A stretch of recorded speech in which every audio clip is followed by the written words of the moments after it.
అనుకోని చనిపోతే బాగుండు అనుకున్నాను. కానీ దేవుడు నన్ను చూశారు, స్వస్థపరిచినారు. 22 సంవత్సరాలుగా నేను అనాథ ఆశ్రమంలో ఉన్నాను. ఆ తర్వాత ఒక ఆంటీ నా దగ్గరకు వచ్చి, అమ్మా నువ్వు బ్రెయిలింగ్ నేర్చుకుంటే బాగుంటుంది కదా, నువ్వు ఇక్కడ అనాథాశ్రమంలో ఎన్ని రోజులుగా ఉంటావు అని నన్ను ప్రోత్సహించారు. ప్రోత్సహించినప్పుడు మరి నాకు చిన్నప్పటి నుంచి అయితే నాకు మంచిగా బ్రెయిన్ వచ్చు కదా, ఇప్పుడు ఎలా వస్తుంది అని నిరాశపడ్డాను. నిరాశపడినప్పుడు దేవుని కృప వలన నేను ముందుకు వస్తాను. దేవుడే నాకు సహాయం చేస్తాడు. ఆయనను ఆశ్రయించిన బిడ్డలను చేయి విడిచిపెట్టడు అన్న ఆలోచన నేను తలంచుకున్నాను. కానీ ప్రార్థన చేయడం నాకు తెలియదు, ఎలా స్తుతించాలో తెలియదు నాకు. ఆయన కూడా దేవుని మనసులోనే ఆలోచిస్తున్నాను. సరే అంటే నేను చదువుకుంటా అంటే ఇంక నేను చెప్పారు కదా అని ముందుకు వచ్చి నన్ను పెంచినటువంటి ఫాదర్స్ చెప్పాను. ఇంకా నేను చదువుకుంటా ట్రైన్ చదువుకుంటే నాకు ఏదన్నా ఒక చిన్నప్పటి జాబ్ వస్తే బ్రతకగలుగుతాను అని చెప్పాను. చెప్తే అమ్మా నువ్వు చిన్నప్పటి నుంచి అయితే నీకు వచ్చు కదా అని అన్నారు. అయితే రాదు కదా, లేదు నేను చదువుకుంటా అని ఆలోచించి అక్కడ గవర్నమెంట్ హై స్కూల్లో ఆంటీ వాళ్ళ కొడుకు కూడా బ్లైండే, చదువు ఆ బాబుని వేశారు. అప్పుడు ఆ బాబుతో పాటు నన్ను కూడా అక్కడ చేంజ్ చేశారు. కొద్ది రోజులు అక్కడ ఉన్నాను చదువుకుంటా ఉన్నప్పుడు. అప్పుడు నాకు అక్కడ ఉన్నప్పుడు వాటర్ పడలే, అక్కడ వాతావరణం పడక జ్వరం వచ్చి అనారోగ్యంతో బాధపడేది, ఒక జలుబు అయ్యేది. అప్పుడు కూడా నేను ఆలోచించాను, ప్రార్థన అంటే నాకు తెలియదు, స్థుతించడం తెలియదు.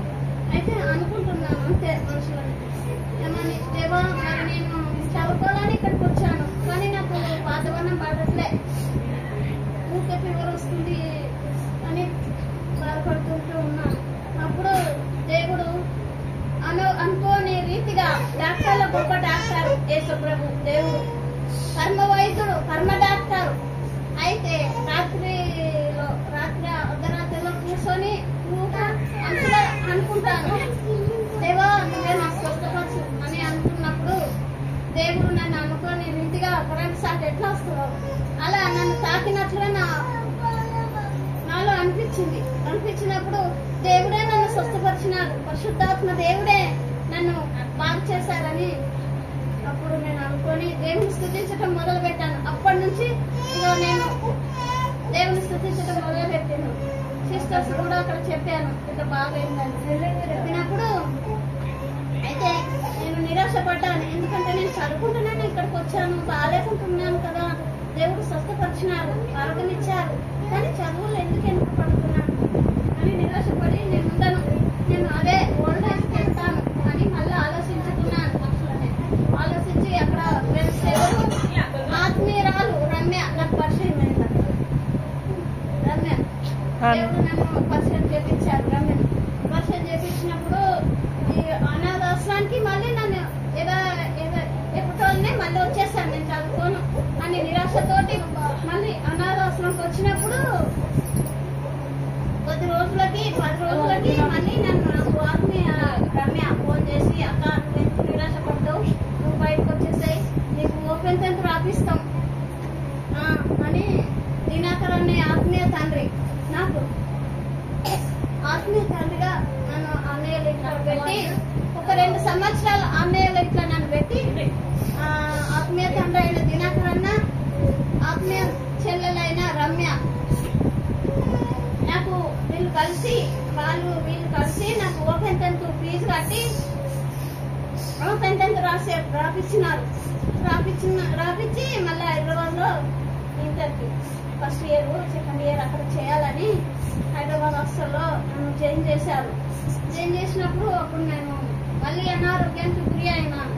ఇంటర్కి జాయిన్ అయినప్పుడు హాస్టల్లో ఆత్మీయ సెలవులు అశ్విని ఇంకా స్నేహితులు ఉన్నారు. ఇంకా అశ్వినికి కూడా దినాకర్ అన్న బాగా చెప్పారు నా గురించి, ఈ అక్కకి ఎవరు లేరు, మీరు చూసుకోవాలి చేయాలంటే కాలేజీలో మాట్లాడి సార్లతో మాట్లాడి ఈ అక్కకి ఎవరు లేరని చెప్పినప్పుడు సార్లు కూడా సంధించి, అయ్యో పాప మేము కూడా సహాయం చేస్తాంలే అమ్మా అని చెప్పి అతి తొందరలోనే నన్ను జాయిన్ చేసుకున్నారు. ఇంటర్ జాయిన్ చేసుకొని రికమెండేషన్ లెటర్ కూడా ఇచ్చారు.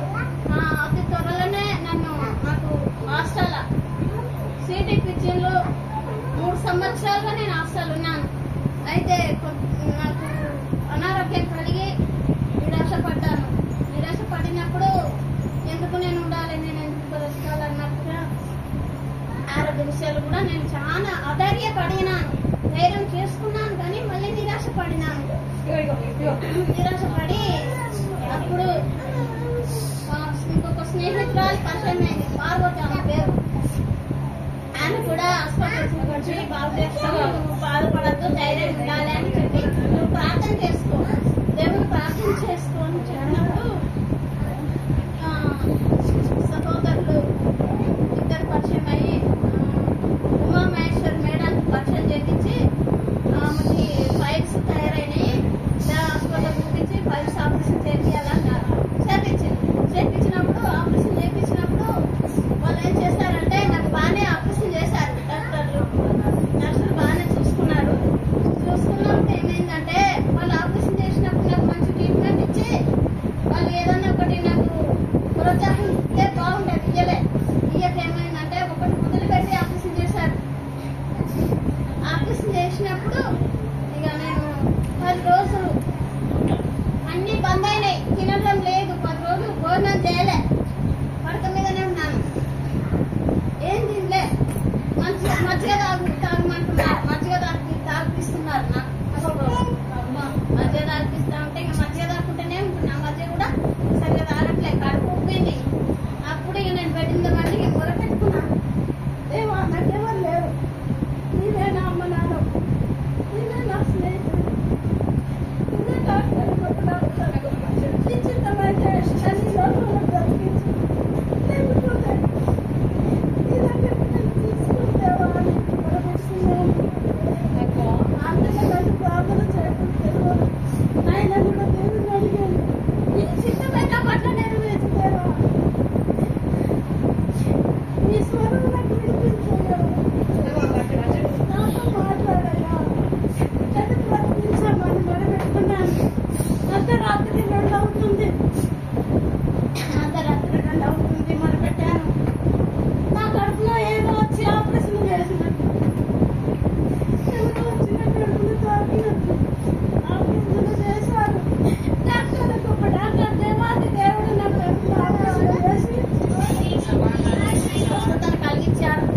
అప్పుడు అన్నాను, నీ చిత్తమైతే నన్ను బ్రతికించు, లేదంటే నీ దగ్గర చేసుకో అన్నప్పుడు ఒక మాట వాగ్దానం ఇచ్చారు, అమ్మా నీకు భయపడకు, రోగాంతం వరకు నీతో ఉంటాను, నువ్వు భయపడకు, నా హస్తం నీకు తోడుగా ఉంటది, నువ్వు అధైర్యపడకు, నిరాశ పడకని మాట్లాడారు. నా పాపి చెవులతో స్వయంగా విన్నాను. భద్రమైన స్వరం, మెల్లైన స్వరం, చల్లని స్వరం విన్నాను. అప్పుడు వెలుగెత్తి నా హృదయం విప్పి 2 చేతులను పైకెత్తి, దేవా నన్ను సొంతపరిచిన స్తోత్రమని బాగా స్తుతించాను, ఆరాధించాను, మహిమపరిచాను.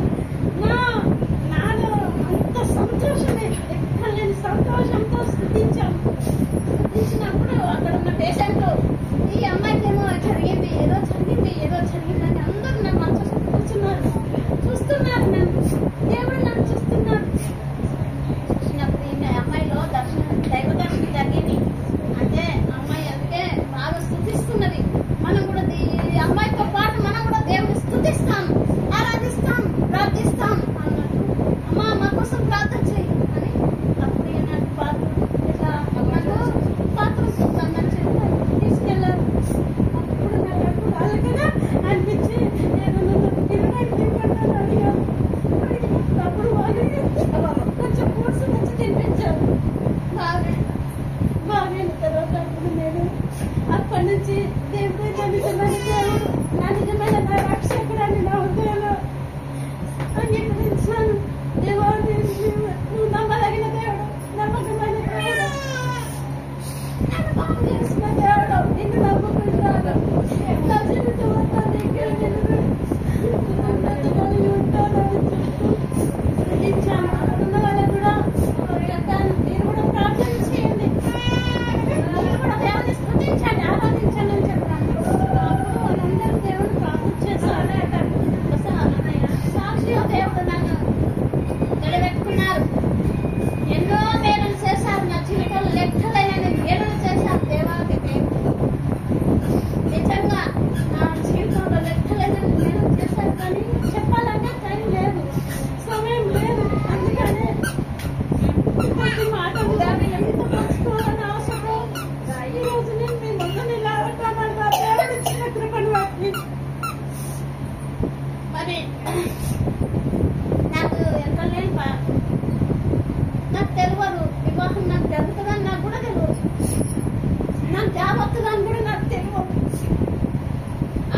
రీతిలో అద్భుత రీతిగా ఆశ్చర్య రీతిగా నా గొప్ప దేవుడు నాలో రక్షకుడు నా ఎడలో గొప్ప కార్యం చేసి మత్తయి శుభవార్త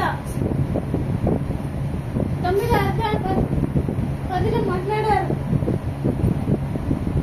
అప్పుడు నేను స్పందించాను, దేవా నీ చిత్తమే నాలో జరగాలి. నాకు ఏం తెలియదు, నేను ఎలా మాట్లాడాలో మాకు తెలియదు, మీరే నాలో మీ చిత్తం జరిగించండి ప్రార్థన చేసుకున్నాను. అప్పుడు మార్కు శుభవార్త 8:2 మాట్లాడారు. ఆ మాట ప్రకారం నేను ఫిలిప్ అంకుల్ ఫోన్ చేసి అడిగారు, ఎవరు లేరు కదమ్మా, మా దగ్గర ఒక అబ్బాయి ఉన్నారు, మేము మ్యారేజ్ కి ఫిక్స్ చేస్తాము, మీరు ఒప్పుకునేది ఉంటే అమ్మా అన్నారు. అయితే నాకు ఒక నెల టైం ఇవ్వండి అంకుల్, ఎందుకంటే దేవుడి చిత్తం నాలో జరగాలి అంకుల్ అని చెప్పాను. నెల టైం తీసుకొని నెల టైం తీసుకున్నాక తర్వాత ప్రార్థన చేసుకున్నాను. ఫాస్టింగ్ ప్రేయర్ ఉండి దేవుని ప్రార్థన చేసుకున్నాను. తర్వాత నేను బాప్టిజం తీసుకోవాలి, దేవుని నా హృదయంలో రక్షకునిగా అంగీకరించాలని అని ప్రార్థన చేసుకున్నాను. ప్రార్థన చేసుకున్న తర్వాత నెల తర్వాత అప్పుడు బాప్టిజానికి నన్ను సిద్ధపరిచారు దేవుడు. సిద్ధపరచగానే అప్పుడు డిసెంబర్ 2017 8వ తారీఖున నన్ను సిద్ధపరిచి ఏసంకుల ద్వారా నాకు బాప్టిజం ఇచ్చారు. ఇప్పుడే సహవాసం బాప్టిజం ఇచ్చారు, బాప్టిజం తీసుకున్నాను. అంటే చిన్నప్పుడు నాకు ఇలా జ్ఞానస్నానం ఇచ్చారు, అది నాకు తెలియదు, ఎప్పుడు ఇచ్చారు నాకు తెలియదు. అందుకని నేను మళ్ళీ దేవుడు ప్రార్థన చేసినప్పుడు దర్శనం ఇచ్చినప్పుడు నేను మళ్ళీ మాట్లాడి దేవుడు అడిగి, దేవా నేను బాప్టిజం తీసుకోవాలి, నేను నా హృదయంలో నా రక్షకునిగా నేను అంగీకరించాలా అనుకొని బాప్టిజం తీసుకుంటా తండ్రి అని చెప్పి ప్రార్థన చేసినప్పుడు దేవుడు నన్ను సిద్ధపరిచారు. అనుకోని రీతిగా సిద్ధపరిచి డిసెంబర్ 8వ తారీఖున బాప్టిజం ఇచ్చారు. 2018లో సెప్టెంబర్ 28వ తారీఖున మ్యారేజ్ ఫిక్స్ చేసి మ్యారేజ్ ఘనంగా తల్లిదండ్రుల్లో ఉన్నంత విధంగా ఘనంగా మ్యారేజ్ జరిగించారు. అప్పుడు మళ్ళీ 2018లోనే నాకు జాబ్ లో ఆర్డర్ కాపీ ఇచ్చారు. ఆర్డర్ కాపీ ఇచ్చినప్పుడు మ్యారేజ్ లాగానే ఒక వారానికి వచ్చేసాను ఇక్కడికి. ఏది కడప డిస్ట్రిక్ట్ నుంచి ఇక్కడికి వరంగల్ డిస్ట్రిక్ట్ వచ్చేసాను. ఆర్డర్ కాపీ ఇస్తుంటారు రాండమ్మ అంటే వచ్చేసాను. ఇక్కడ వచ్చేసిన తర్వాత అప్పుడు మళ్ళీ అనుకోని రీతిగా అద్భుత రీతిగా ప్రవచనకులు అలా ఈయన తిమోతి వాళ్ళ అక్క కొడుకు ప్రకాష్ వీళ్ళందరూ కలిసి మళ్ళీ నా కోసం తిరిగి చేసి జాబ్కి అప్లై చేసినప్పుడు ఆర్డర్ కాపీ ఇచ్చారు. అనుకోని రీతిగా ఫిబ్రవరి 14-15 తారీఖులో నేను సిద్ధగట్టు క్యాంపులో జాబ్ లో జాయిన్ అయినాను. అప్పటి నుంచి ఇప్పటి వరకు దేవుడు ఎన్నో మేలు చేస్తూ వచ్చారు. ఇంకొక విషయం, చాలా అద్భుతమైన విషయం ఇది. అనుకోని రీతిలో అది వర్ణించలేం, వివరించలేం. ఆ విషయంలో చాలా గొప్ప మేలు చేశారు దేవుడు. ఎందుకంటే 3 సంవత్సరాలుగా అంగలార్చాను, 3 సంవత్సరాలుగా ఏడ్చాను, 3 సంవత్సరాలుగా అడిగాను, తెలిసిన వాళ్ళ కాళ్ళ చెప్పాను, ఎదురొచ్చిన వాళ్ళ కాళ్ళ చెప్పాను. ఏమని? మాకు సంతానం లేదు, మాకు ఒక పాపనే కావాలి. నేను దేవుడిని అడుగుతున్నా. ఫస్ట్ దేవుడే నాకు ఇస్తాడు. ఎందుకంటే నా జీవితంలో అమ్మ నాన్న లేనందుకు, అక్క చెల్లెలు ఎవరు లేనందుకు కూడా దేవుడు నా అందున ఉండి నాకు మేలు చేస్తారు. తప్పనిసరిగా నా దేవుడు నాకు గొప్ప కార్యం చేస్తారన్న ఆ విశ్వాసంతోనే, ఆ నమ్మకంతోనే నేను దేవుడిని అడుగుతున్నా. మీరు కూడా నాకు సహాయంగా తోడుగా ఉండి ఇక్కడ నన్ను దొరికేది చూడండి, ఏ ఫ్రెండ్స్ నన్నా ఏ స్నేహితులన్నా మీరు అడగండి అని చెప్పాను. అయితే ఒక 3 సంవత్సరాలుగా అడిగాను. కానీ ఎవరు అన్నారు, కొంతమంది అన్నారు, అయ్యో మీకు మరి మీ హస్బెండ్ కు కన్ను లేవు, మీకు కన్ను లేవు, ఎలా చూస్తారు, మీరు ఎలా సాగుతారు అని అన్నట్టుగా ప్రశ్నించారు. కానీ మేమేం చెప్పామంటే దేవుడు మా అందున ఉంటాడు, దేవుని కృప మాకు తోడుగా ఉంటాడు, దేవుడే మమ్మల్ని నడిపిస్తారు, దేవుడే మాకు జ్ఞానం ఇస్తారు, తెలివినిస్తారు. ఆ నమ్మకంతోనే మేము చూసుకోగలుగుతాం అన్నట్టుగా మేము అడిగాము. అప్పుడు అద్భుత రీతిగా, ఆశ్చర్య రీతిగా మొన్న సెప్టెంబర్ 9వ తారీఖుననే అనుకోని రీతిగా శుభవార్త తెలిసింది. 9వ తారీఖు ఫ్రైడేనే మా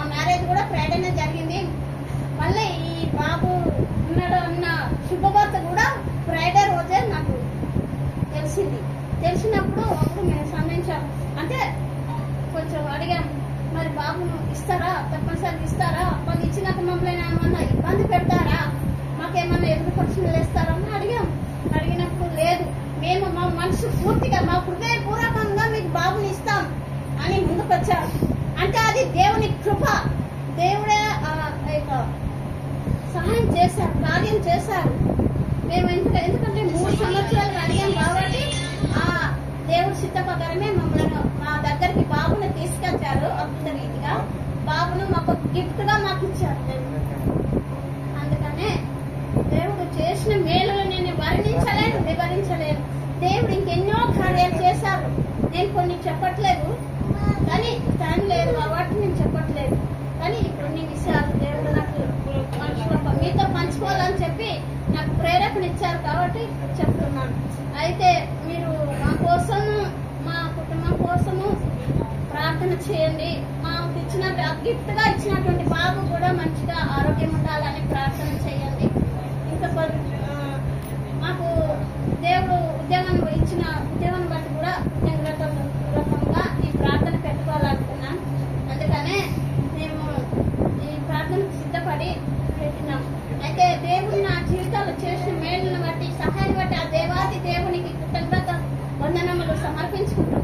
ఆయనకే మహిమ, ఘనత, ప్రభావాలు చెల్లించుకుంటూ మీరు మా కోసం ప్రార్థించిన అన్నేళ్ళకి, బ్రదర్స్ కి, సిస్టర్స్ అందరికి వందనాలు చెప్పుకుంటూ ఈ చిన్న సాక్ష్యము దేవుడు ఆశీర్వాదం. ఆమేన్.